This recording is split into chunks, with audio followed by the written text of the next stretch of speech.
Apa hari ini sayang? Valentine. Hari kasih Bukan sayang. ya. Sorry. Maaf. Sengaja, aku tadi sengaja. Oh sengaja? Sengaja. Oh, oke. Nice try. Oke, memasuki bulan Valentine, bukan ya, bulan Februari.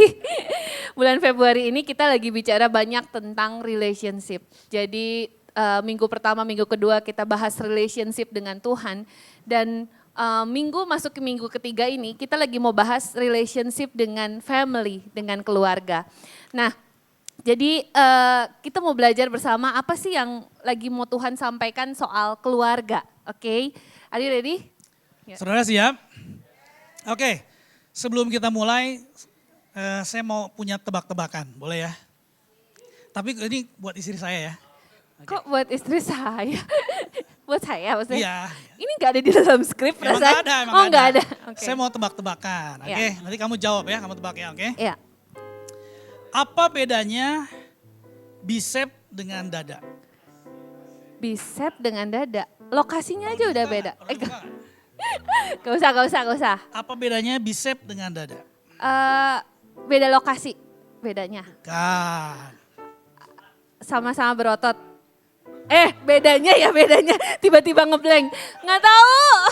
Apa dong? Kalau bicep isinya otot semua. Ya. Kalau dada isinya kamu semua. Boleh gak? Boleh. Oke. Oke, mulai nggak ini teh? Mulai. Ya. Oke, kita mulai ya tentang keluarga. Langsung ngeblank. Nah, saya mau cerita dulu ada kejadian yang sangat menarik di keluarga kami. Jadi waktu tahun lalu 2025 19 November, mama papa saya itu merayakan anniversary yang ke-47 tahun. Wah, mama papa saya menikah. Nah, nggak ada acara yang ramai, tapi kita kumpul semua dan setiap tahun selama 47 tahun kita melakukan itu. Jadi setiap anniversary kita kumpul, ngobrol, makan bareng. Nah, waktu itu setelah makan, terus mama ngomong lah, mama itu mau menyampaikan sesuatu katanya. Terus mama bilang, kebahagiaan mama dan ucapan syukur yang mama rasa terbesar, yaitu melihat anak-anak semua bertumbuh di dalam Tuhan dan akur, kata mama gitu ya. Itu orang tua banget ya, di sini ada yang relate ya orang tua ya. Kayaknya kebahagiaan dan sukacita terbesar itu adalah melihat anak-anaknya bertumbuh dalam Tuhan dan love each other. Terus saya langsung bilang gini, saya nyelutuk aja, saya bilang, Mam, kalau kita bisa seperti ini, itu karena mama papa memberikan ruang yang aman untuk kami bertumbuh. Itu cerita saya. Oke. Nah, tapi sayangnya tidak semua orang tumbuh di keluarga yang seperti istri saya gitu ya. Jadi keluarganya lebih emotionally stable gitu ya, lebih stabil secara emosi, hubungan dengan keluarganya juga hangat, cenderung baik gitu ya. Sementara saya tumbuh di ruang atau di rumah yang berbeda. Mungkin ada fotonya ya, ini ya, mana ya fotonya ya. Jadi Nah, kondisi, ini keluarga saya. ini keluarga Dan ini yang, kita ini. adik kakak bertiga. Oke. Jadi, Nah, keluarga Ko David? Kalau keluarga saya berbeda, jadi kondisi keluarganya memang lebih chill gitu ya, lebih diam. Tapi sekali ada ledakan, wah naik turunnya luar biasa, sangat volatile gitu ya. Nah, di keluarga ini saya lahir di keluarga 5 saudara. Jadi saudara saya 4 laki-laki, 1 perempuan. Jadi si orang tua saya ini seorang yang udah membangun atau kerja dari masa mudanya, hidupnya keras lah pokoknya. Dan saya sering juga melihat melihat papa, mama atau papi mami saya ini sering bertengkar gitu ya, berantem. Terus bisnis pernah juga ngalamin going down, bangkrut, dan jadi kehidupan itu benar-benar seru banget. Dan kalau berantem itu bener-bener wah seru banget lah pokoknya, teriakan laki-laki semua. Jadi bukan cuman cubit-cubitan, cakar-cakaran, beda ya kalau cowok berantemnya beda. Nah jadi itu membuat saya tumbuh di keluarga yang agak lebih kurang aman gitu ya. Suatu hari saya pernah lagi kecil gitu ya didatengin debt collector ke rumah karena ada debt collector yang mau nagih atau mau narik mobil. Itu udah kayak rampok datangnya, wah ding, ding, ding, ding, ding. Subuh-subuh saya sampai itu siapa?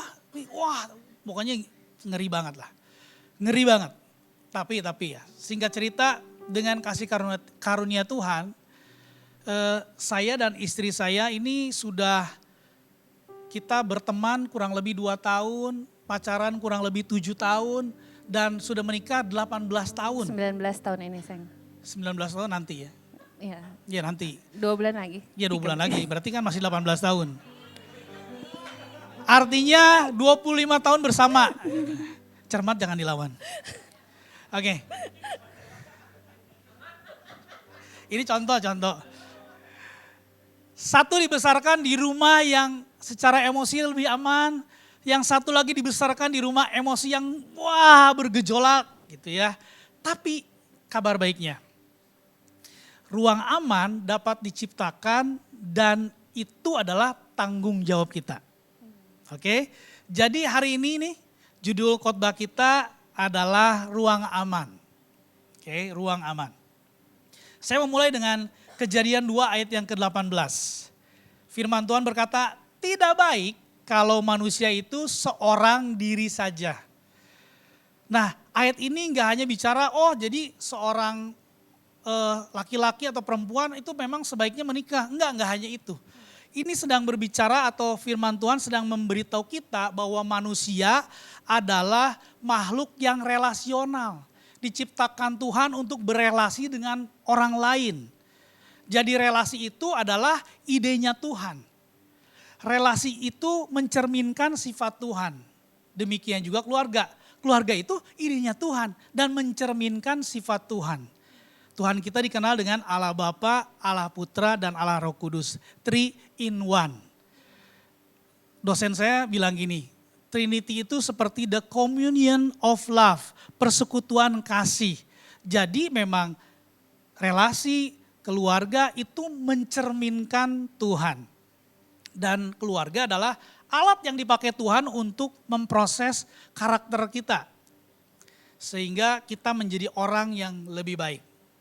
Jadi kalau kita tumbuh di keluarga yang hangat, harmonis, aman gitu ya, saling mengasihi, itu adalah sebuah blessing buat kita. Nah memang kita seringkali berharap keluarga kita bisa jadi ruang aman.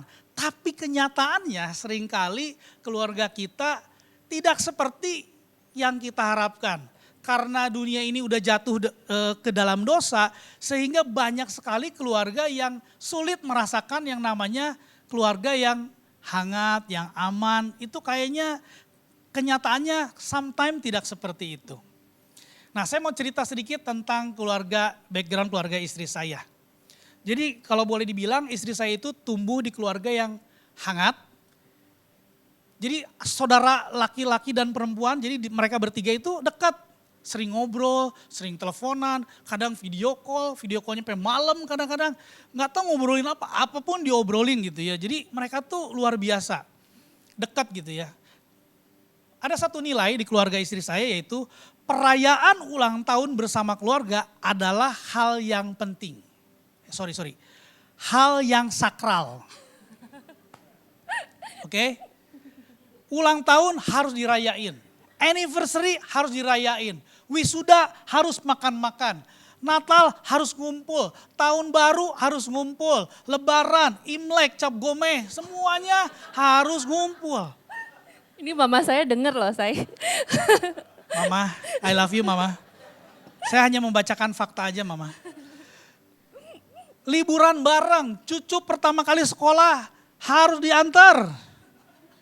Pokoknya semua perlu dirayakan. Kalau bulan itu tidak ada perayaan, dia akan kontak. Kayaknya udah lama nih kita gak ngumpul, yuk kita makan-makan. Jadi beda banget. Komunikasi orang tuanya sangat lembut. Saya, kamu, bahkan kalau papa mertua atau mama mertua saya ngomong saya, itu enggak saya, tapi kita. Jadi kalau ngomong kita ya mah, menurut kita mah, padahal maksudnya menurut gue gitu ya. Menurut kita saking sopannya, tapi itu biblical kan. 2 jadi 1, jadi kita. Benar sebenarnya. Sebenarnya orang tua, mertua saya memang benar sebenarnya. Mereka itu komunikasinya lembut, mudah tersentuh. Kalau dengar cerita terharu dikit nangis bareng. Kayak nonton drakor, jadi saya kadang awal-awal bingung, kenapa ini orang-orang ya? Kok mudah sekali tersentuh, hatinya lembut sekali kayak squishy gitu ya, lembut gitu ya. Nah, jadi nggak ada tuh kekerasan verbal, apalagi fisik nggak pernah dengar. Nggak ada tuh teriak, papanya teriak ke mamanya si Ani, nggak ada. Jadi sangat peaceful. Kalau kenakalan istri saya itu contohnya ya, kalau dulu dia cerita, "Say, kamu pernah nakal nggak?" "Pernah dong." "Apa?" "Nggak taat sama mami." "Ngapain?" Dia makan, saudara tahu nggak ya kalau, saya nggak tahu hari ini masih ada atau enggak. Teh manis yang diplastikin yang murah itu loh dulu. 50 perak 50 dulu ya. perak. Nah itu tuh paling nggak boleh mamanya. "Nggak boleh Siani, itu nggak sehat." Dia diem-diem dia beli. Suatu hari ketahuan. Tahu nggak apa hukumannya? Saya bilang, terus diapain sama si mama? "Saya harus nulis berapa halaman. Saya berjanji, saya tidak akan makan lagi teh manis. Berapa halaman?" Terus ditulis. Wow, saya bilang luar biasa banget mama. Nah, tapi saya ngerti mungkin nggak semua keluarga kita kayak gitu ya. Nah sekarang giliran saya cerita keluarga saya. Jadi saya tumbuh di keluarga yang kalau tadi kan hangat, kalau saya keluarga yang dingin. Ya, jadi ngobrol tapi ya seperlunya gitu ya. Ya kalau ibaratnya kalau naik dikit, udah gitu tenang lagi. Turun dikit, tenang lagi. Tapi tiba-tiba bisa turun. Itu kalau istilahnya kayak saham gorengan tiba-tiba gitu berhari-hari gitu, bisa begitu. Tiba-tiba wah suasana rumah mencekam, berantem hebat, luar biasa. Itu kita jadi keluarga yang dingin, tapi kalau marah panas dingin. Jadi wah hubungan dengan saudara baik, cuman gak yang teleponan itu enggak pernah. Itu tidak pernah terjadi. Jadi ngobrol bareng ada cuman jarang. Satu prinsip di keluarga saya, merayakan ulang tahun itu tidak penting. Tahu dari mana? Saya cuma punya foto ulang tahun 1. Waktu umur kalau nggak salah 5 tahun, udah gitu udah. Kan yang penting ada 1 di album, ya udah yang penting ada. Gitu. Iya, saya pernah shock banget. Jadi suatu kali, kan saya waktu pacaran sama Ko David, buat saya tuh ulang tahun penting banget. Jadi saya tuh pertama kenal tuh yang saya catat langsung, ulang tahun papa kamu kapan, dia aja lupa. Saya sampai tanya ke omnya, tanya ke tantenya dulu ya. Terus udah gitu saya catat baik-baik. Nah suatu kali maminya Ko David ulang tahun, dulu manggilnya masih tante. Jadi saya tuh udah siapin kue ulang tahun, saya bikin sendiri, saya hias-hias bikin gitu ya. Bikin sendiri loh, wah luar biasa ya. Terus saya pokoknya udah dari pagi udah sibuk untuk merayakan ulang tahun maminya. And then udah gitu saya langsung ke rumahnya. Nah ke rumahnya melewati ruang tamu saya udah bawa kue nih. Terus ngelewatin papanya dia, "Om permisi, oh iya kue buat siapa si Ani?" "Itu buat tante ulang tahun." "Tante yang mana ya?" "Hah?" "Istri om." "Hah? Oh ulang tahun, dia mah suka gak bilang-bilang sama om kalau ulang tahun." Wah saya langsung stres, oh my God saya bilang. Dia shock, karena ternyata culture kita berbeda. Nah kebayang gak, istri yang cuma 1 aja gak inget, apalagi anaknya 5. Jangan harap, oke? Jangan harap, manage your expectation gitu ya. Nah Siani tanya ke saya, "Say kalau kamu punya memori masa kecil gak sih?" Saya mikir, ada sih. Kayaknya mulai TK saya punya. Apa? Saya cerita. Waktu pertama kali, bukan pertama kali lah, udah sekolah TK gitu masih seumur Claire Chelsea. Wah sekolah TK. Suatu hari saya tidak dijemput. Lupa dijemput. Jadi mulai dari rame pulang sekolah, happy, bahagia, tiba-tiba mulai satu-satu pulang. tinggal saya lah sendiri. Ditungguin guru, sampai gurunya juga udah nggak tahu kemana. Saya diem depan sekolah gini, celingak-celinguk. Mami kemana Dulu ya? gak ada handphone, Papi susah, kemana? gak ada telepon. Belum lahir handphone. Iya. Ah gimana ya? Diem, dari yang happy tiba-tiba tegang.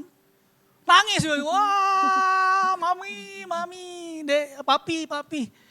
Sampai akhirnya, wah ini anak kenapa kok gak ada yang jemput? Sampai saking gak dijemput-jemput, akhirnya saya dianterin sama OB sekolah, naik sepeda kumbang. Tahu sepeda kumbang ya? Jadi saya di belakang, dianterin ke rumah. Kamu di mana?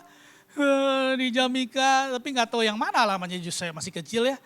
Jadi saya dianterin tuh, dicari sama si bapak, kalau nggak salah namanya Mang Harun. Saya masih ingat. Jadi walaupun saya nggak pulang, nggak ada yang sadar. Mungkin karena anaknya ada beberapa kali ya.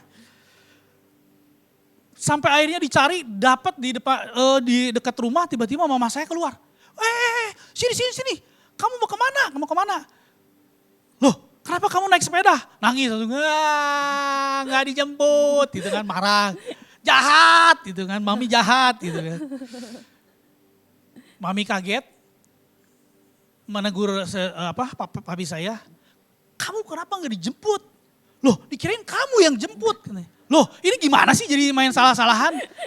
Nah, itu ciri khas di keluarga kita. Komunikasinya yaitu hemat dalam berkomunikasi.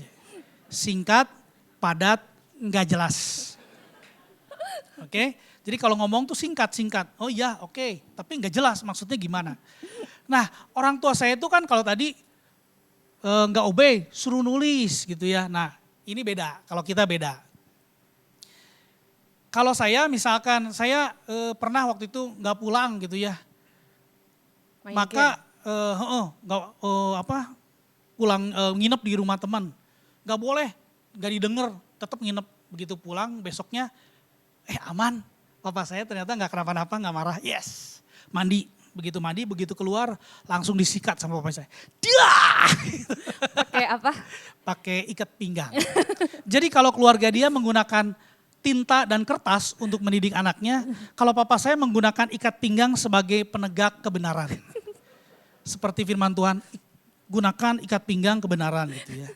Jadi pakai itu beda gitu ya.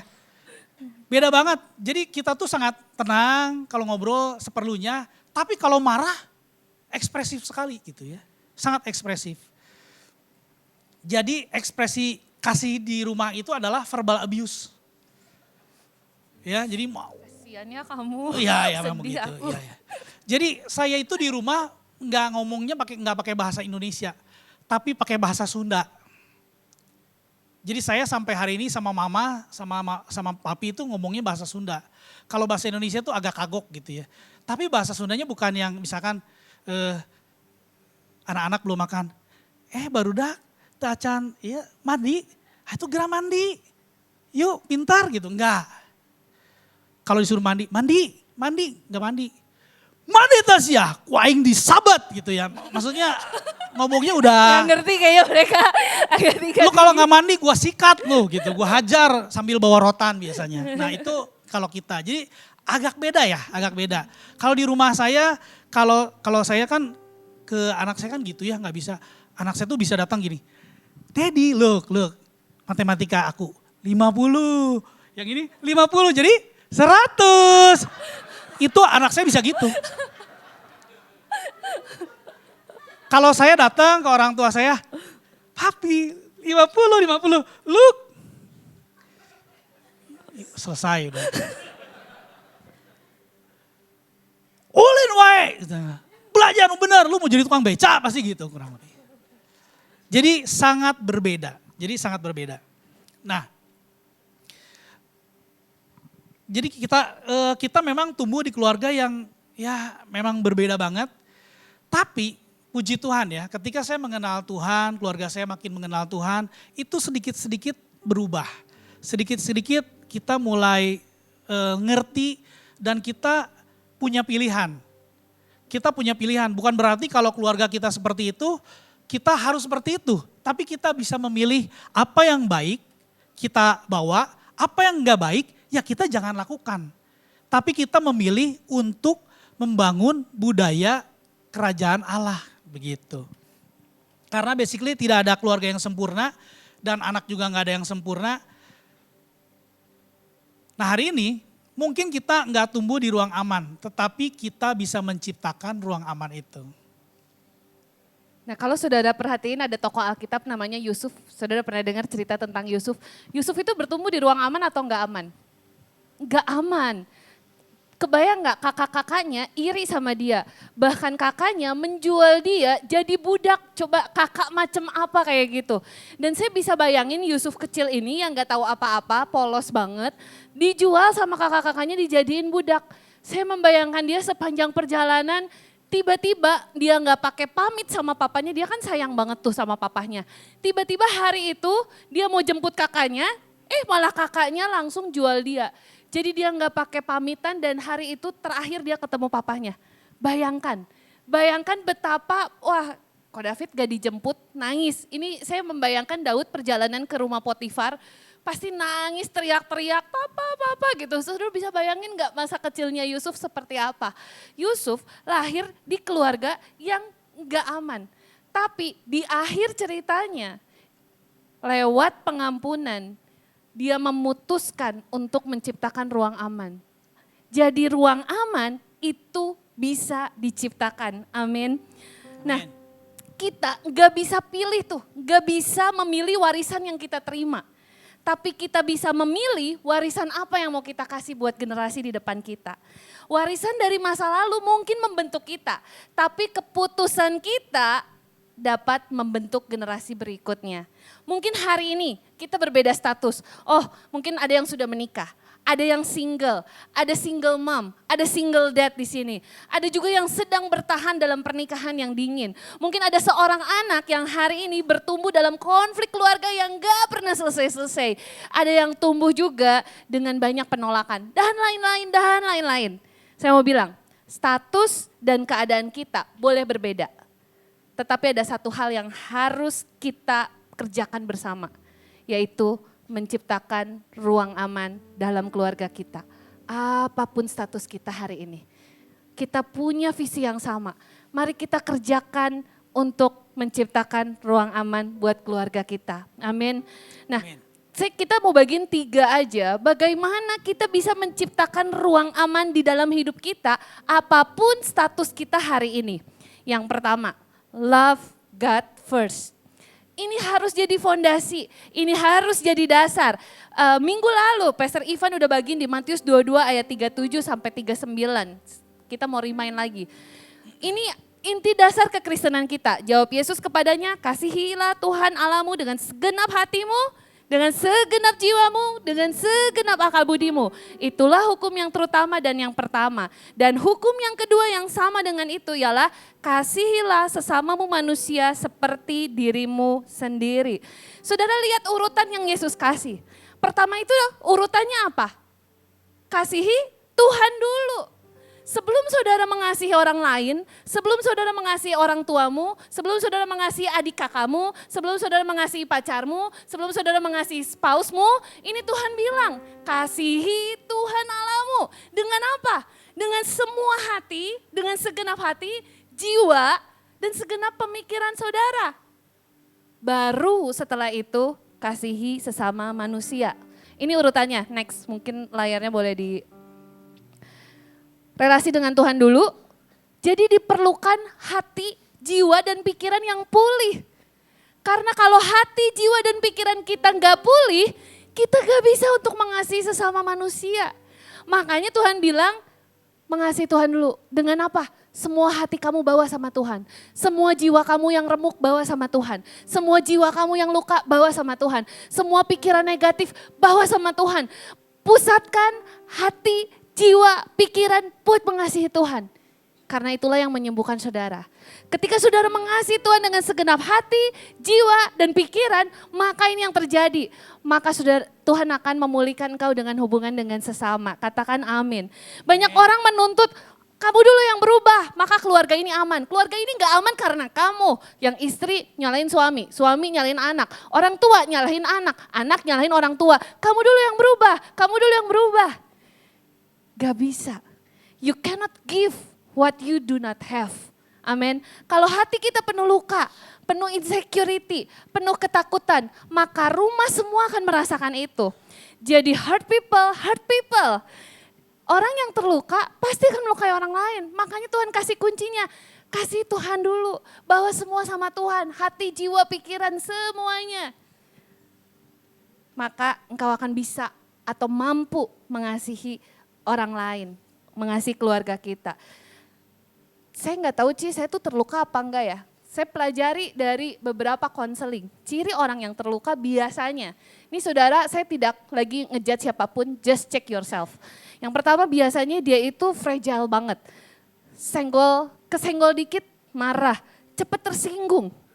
Kalau udah tersinggung juga lama banget, dipendam terus. Aduh, kata-kata orang itu menyinggung saya sampai bertahun-tahun masih diingat. Atau emosinya roller coaster. Itu yang ciri yang kedua, emosi roller coaster. Nanti sebentar bisa ketawa, sebentar marah gitu kan. Kasar, mulutnya bukan kasar tindakannya aja, kadang mulutnya juga nyinyir gitu ya. Nah biasanya ciri-ciri orang terluka seperti itu. Kenapa bisa seseorang terluka? Biasa dia feeling unloved, dia merasa gak dicintai. Atau feeling worthless, karena dari kecil mungkin sering dibanding-bandingin. Jadi merasa gak berharga dirinya. Atau feeling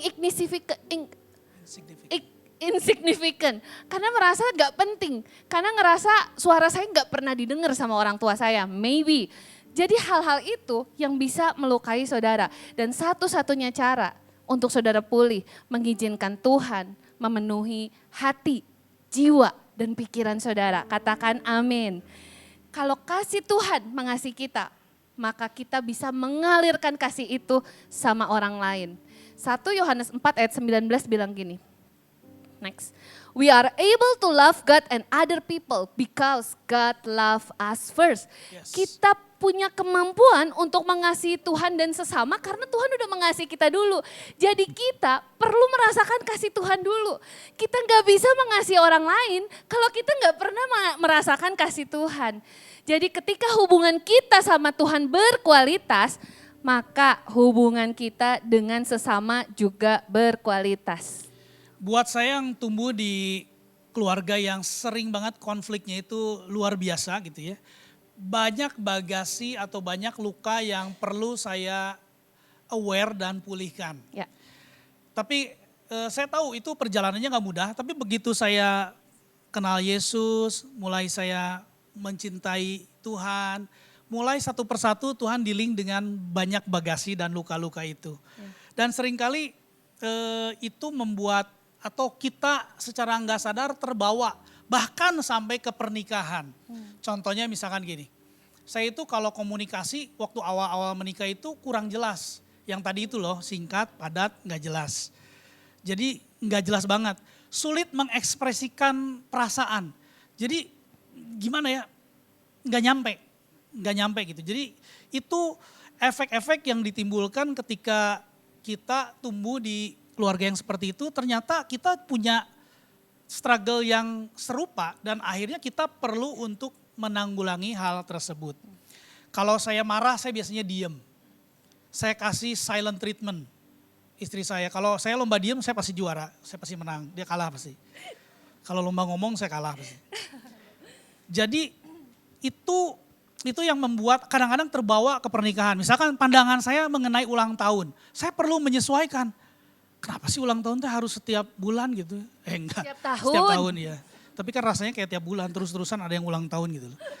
Nah, jadi saya perlu menyesuaikan dengan itu. Apalagi yang namanya Valentine. Valentine tuh siapa sih? Siani Valentine. Gak kenal gue Valentine itu siapa lagi. Jadi buat saya itu gak penting gitu loh. Jadi tapi kehidupan saya diubahkan dari waktu ke waktu ketika saya mulai mencintai Tuhan. So yang pertama, love God first, membangun ruang aman. Yang kedua, fight for home, berperang atau berjuang untuk keluarga. Ayatnya di Nehemia 4 ayat yang ke-14. 2, 3, berperanglah untuk anak-anakmu dan rumahmu. Ya. Berperanglah untuk anak-anakmu dan rumahmu. Jadi hari itu Nehemia sedang berbicara dalam keadaan kotanya lagi hancur tuh. Lagi rubuh tuh temboknya, tekanan berat, ancaman, capek. Tapi dalam keadaan seperti itu Nehemia gak bilang menangkan egomu gitu, enggak. Dia bilang berjuang buat anak-anak dan rumahmu. Perjuangkan keluarga kamu. Berperang di sini bukan ayo teriak lebih keras. Kalau dia jawab, lu jawab lagi lebih keras. Bukan. Berperang artinya melawan ego kita. Melawan silent treatment kita kepada pasangan. Melawan kebiasaan-kebiasaan yang menyakiti keluarga kita. Ataupun kepada orang-orang yang dimana kita berhubungan. Melawan pola keluarga lama yang tidak sesuai dengan kebenaran firman Tuhan. Mungkin kita dibesarkan di keluarga yang tidak ideal, mungkin. Kita dibesarkan dengan cara atau prinsip yang mungkin kurang tepat, bisa jadi ya. Tapi itu bukan suatu pembenaran untuk kita mewariskannya kepada anak-anak kita. Mungkin orang tua kita memiliki prinsip pengelolaan yang mungkin gak baik. Kita gak usah ngikutin dong. Mungkin orang tua kita punya addiction terhadap sesuatu. Bukan berarti kita harus ngikutin. Tapi kita bisa memilih jalan yang lebih baik. Kita harus memutuskan tadi mengambil apa yang baik. Mengubah apa yang tidak baik dari keluarga kita. Kita membangun budaya kerajaan Allah. Bukan budaya dari asal keluarga kita. Ya. Saya mau kasih contoh. Tahun 2021 lalu, tiba-tiba saya ditelepon sama adik saya yang nomor 4. Tiba-tiba ditelepon, kok, cepetan kesini kok. Kenapa? Itu si mami sama si papi lagi ribut besar, gede banget. Bilangnya tadi udah bilang mau cerai. Hah, saya bilang, astaga, ini 2021. It means sekitar beberapa tahun yang lalu. Mereka menikah sudah puluhan tahun. Anaknya pun udah ada yang segede gini. Jadi kan kita bingung, kaget saya, hah? Saya gak pakai banyak ini, saya langsung pamit sama istri saya. Gue mau pergi ke rumah mami. Malam-malam itu ya. Doain ya, tolong doain. Gue mau pergi, kita langsung pergi, saya pergi. Lalu saya menemui mereka dan benar, ternyata mereka sedang berantem hebat. Wah, papa saya lagi marah-marah, mama saya juga marah-marah. Akhirnya saya temuin, saya bilang, Mi, ada apa? Tenang. Wah pokoknya sedang meluap-luap emosinya. Ya tuh mami lu begini. Nanti si mami, ya si papi juga begini. Oke, tenang saya bilang. Oke, sekarang saya mau denger. Coba papi cerita. Papi dulu ya, mami dengerin dulu, papi cerita. Akhirnya singkat cerita, saya dengerin papi saya. Ada mungkin sekitar 1 jam lebih, saya dengerin mami saya. Wah, setelah beberapa jam akhirnya saya bisa ngerti kenapa mereka berantem. Oh, saya bilang. Akhirnya singkat cerita, akhirnya saya kasih tahu. Ternyata masalahnya adalah komunikasi yang tidak clear. Jadi papa saya berasumsi, mama saya berasumsi. Papa saya nyangkanya mama saya teriak-teriak, marah-marah, padahal papa saya juga udah kurang dengar pakai alat pendengaran. Jadi ngomong pelan gak kedengeran, jadi kan ngomongnya harus keras. Tapi mungkin karena keras mukanya jadi kayak orang lagi marah-marah gitu loh. Jadi seru banget. Pokoknya singkat cerita akhirnya puji Tuhan banget setelah beberapa jam gitu. Dari yang pokoknya gue mau udahan gitu. Tenang, sabar. Sampai akhirnya bisa tenang, bisa pelan-pelan. Akhirnya mereka ngerti. Sekarang mami papi ngerti kan kenapa mami papi berantem. Iya. Mau gak mami dan papi saling mengampuni? Mau langsung nyokap saya berdiri, langsung mami saya berdiri, langsung minta maaf ke papa saya juga langsung minta maaf. Coba kasih lihat gambarnya. Boleh tepuk tangan dong. Ini agak blur karena Ko David langsung cepet-cepet ambil handphone dan kirim ke saya waktu itu. Thank God masih simpen fotonya. Karena pas dia pergi saya benar-benar berdoa karena kaget banget kayak udah lama gak berantem tiba-tiba mau cerai gitu. Seperti kan. yang saya bilang biasanya tenang, ada naik dikit, turun tiba-tiba dar gitu ya. Kayak saham gorengan nyangkut 50 mau exit gak bisa. Nah, puji Tuhan akhirnya bisa, saya bersyukur sekali, bersyukur banget. Tapi itulah tugas kita sebagai anak.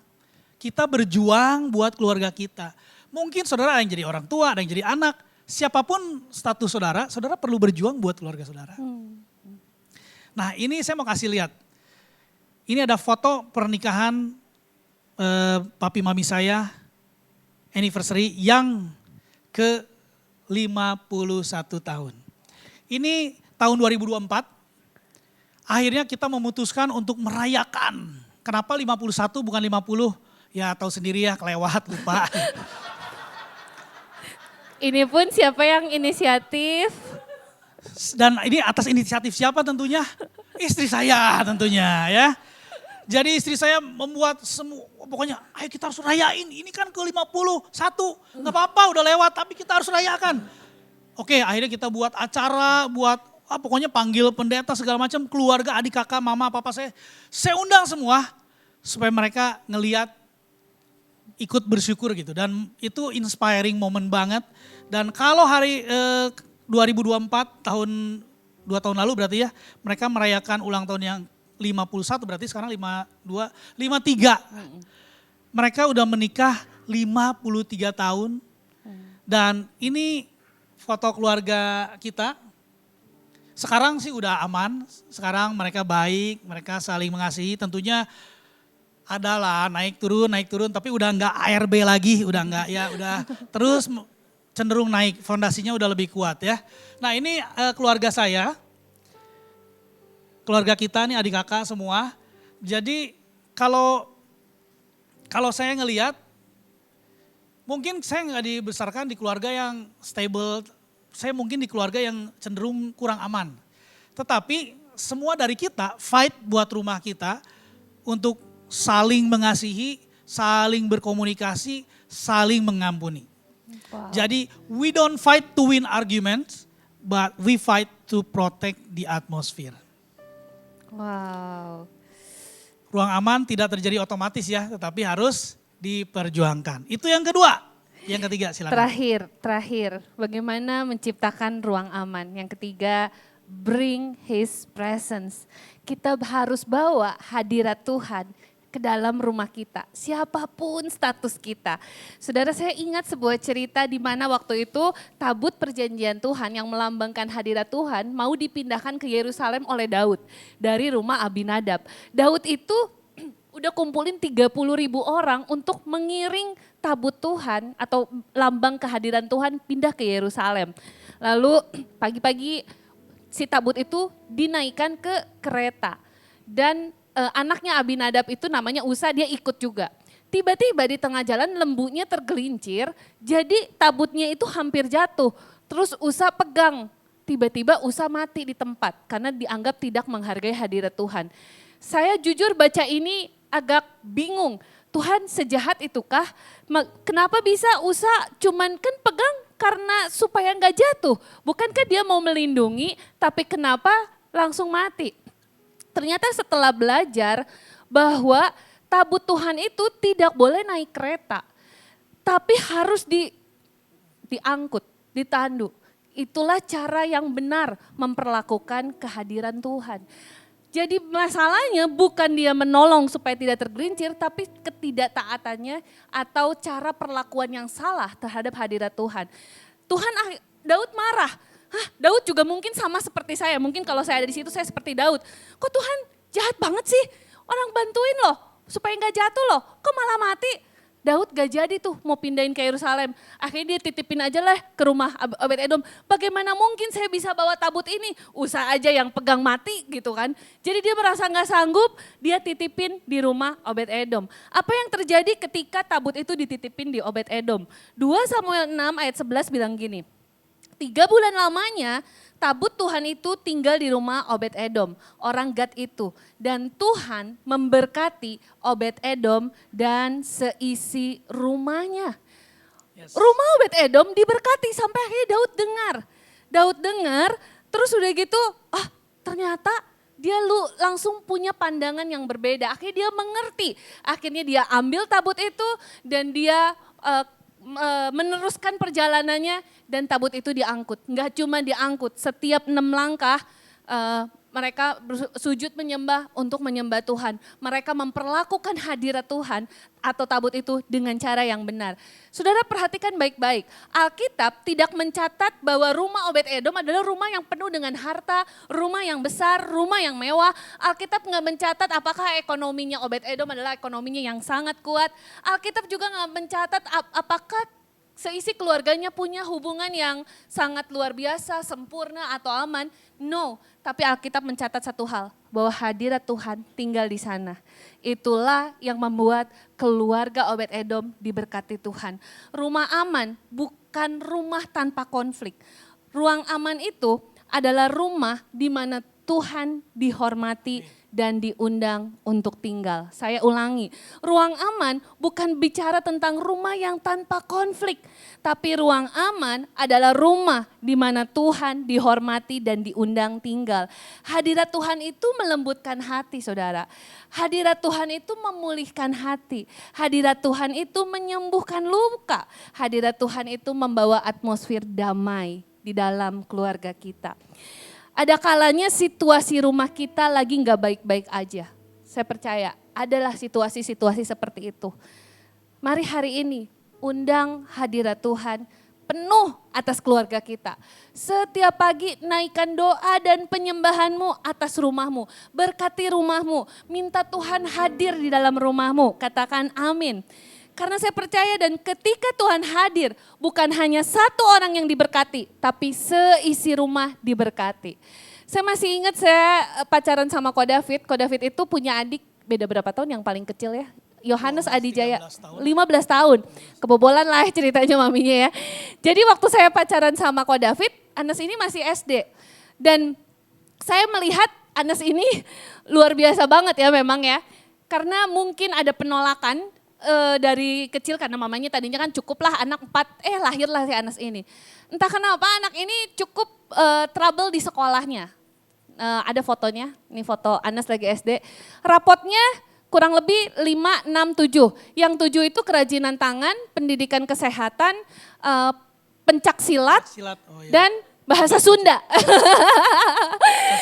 Cocok. Sisanya 5, 4, 5, 4. Jadi Ko David dipanggil ke sekolah waktu itu.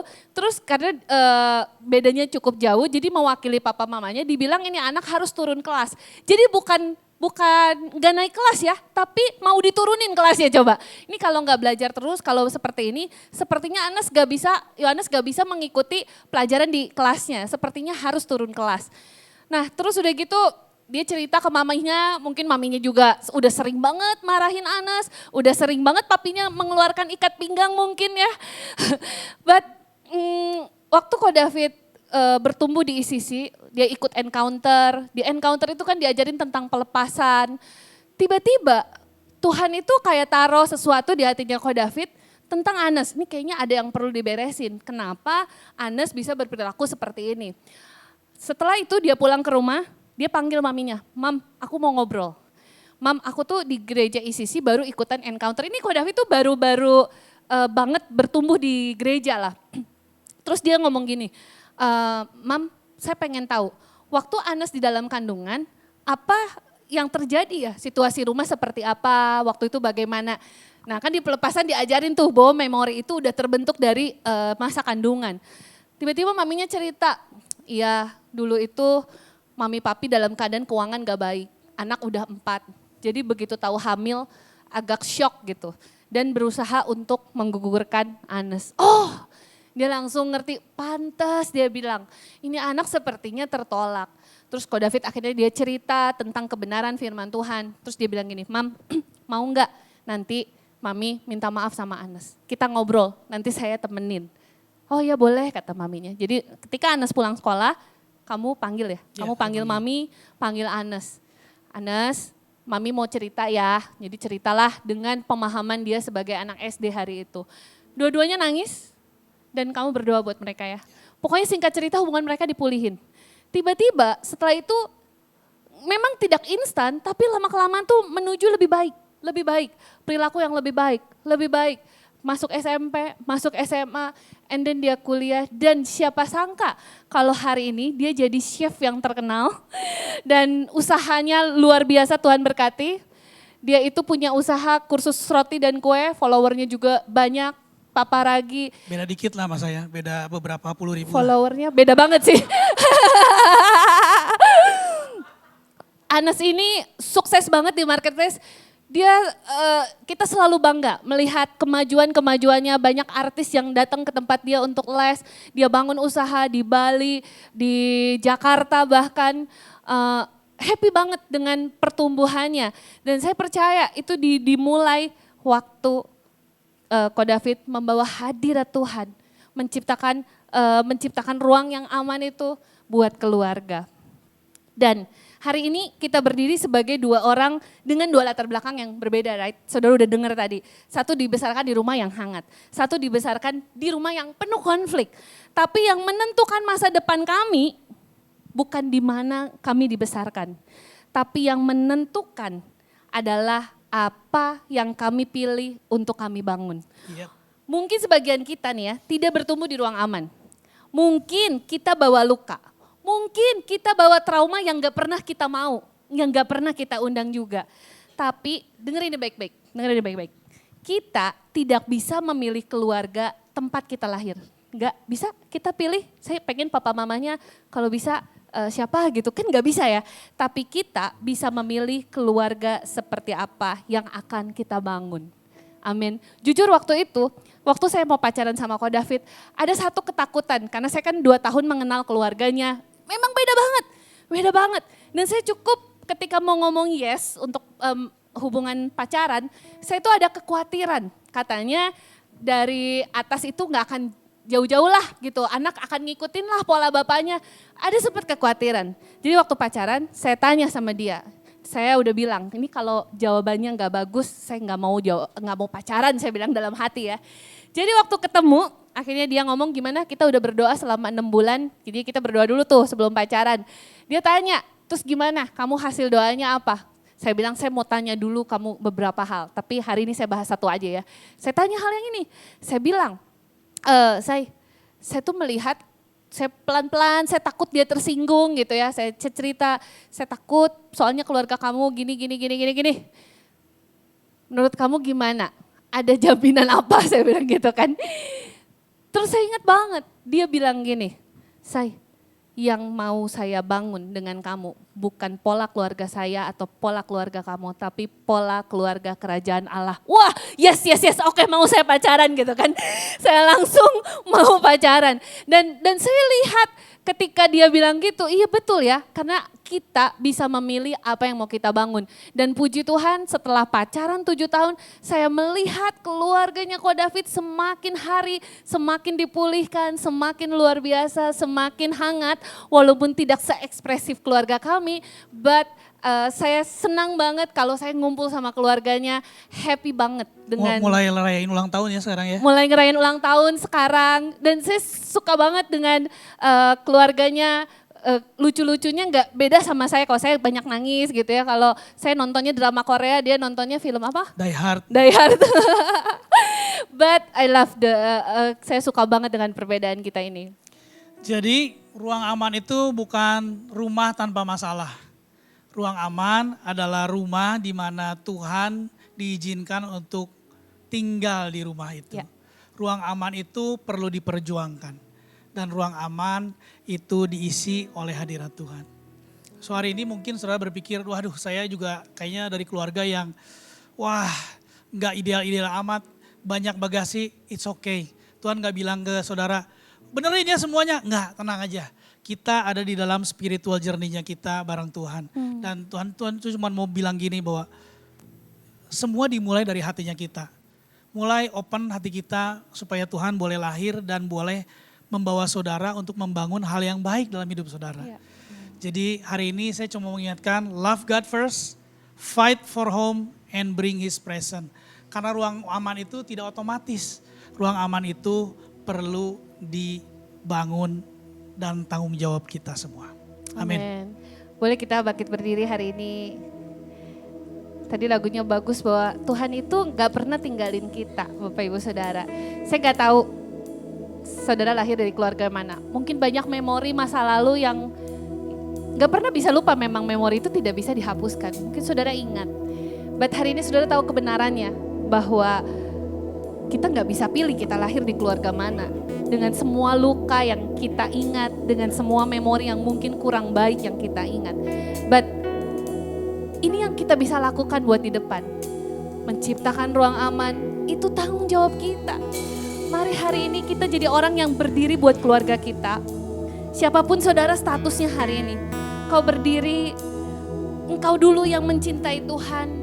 Membawa semua hati, jiwa dan pikiran saudara mencintai Tuhan. Sehingga Tuhan memberikan saudara kemampuan untuk saudara mengasihi keluargamu yang mungkin jauh dari sempurna. Dan mari berjuang. Saya nggak tahu mungkin saudara hari ini lagi menangis untuk anakmu, menangis untuk istrimu, menangis untuk suamimu, menangis untuk orang tuamu. It's okay, but fight. Nehemia bilang perjuangkan mereka. Perjuangkan mereka dalam doa-doamu. Mari berjuang saudara. Jangan menyerah. Jangan menyerah untuk pemulihan keluargamu. Mari terus berjuang di hadapan Tuhan. Dan mari bawa hadirat Tuhan turun untuk rumahmu. Yes God, yes Lord. Karena Tuhan gak pernah tinggalin kita di setiap season hidup kita. Even season kita lagi berat banget, Tuhan gak pernah tinggalin. Yes God, mari kita sama-sama sembah Tuhan hari ini.